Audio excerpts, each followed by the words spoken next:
In today's video, I'm going to teach you how to embed PDF in WordPress. We'll be doing this directly inside the WordPress editor, and the process is very straightforward once you know where to click. If you want to share a document like a brochure, guide, form, or downloadable resource on your site, this is a simple way to place it on a page so visitors can access it easily. First, go to your WordPress dashboard. This is the main admin area where you manage your website content. Once you're there, look over to the left-hand menu and click on Pages. This will open the list of pages currently available on your site. Next, select the page where you want the PDF to appear.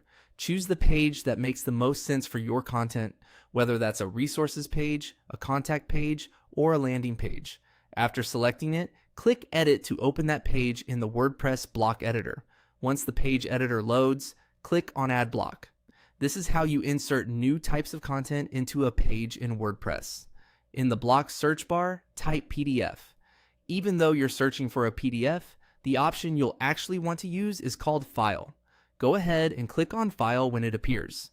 After that, click Upload. This tells WordPress that you want to add a file from your computer rather than choosing something already in the media library. A file browser window will open, and from there, select the PDF you want to embed into the page. Take a moment to make sure you are choosing the correct version of the document, especially if you have multiple similar files saved on your device. Once you've selected the PDF, click Open. WordPress will upload the file and place it into the page using the file block.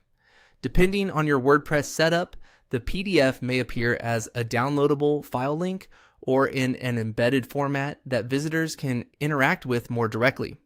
If needed, give the upload a few seconds to finish, especially if the PDF is large. It's also a good idea to preview the page afterwards so you can confirm the document appears the way you want and is easy for visitors to access. And that's it.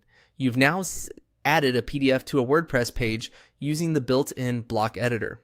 This is a quick and effective method for sharing documents without needing extra tools or complicated setup.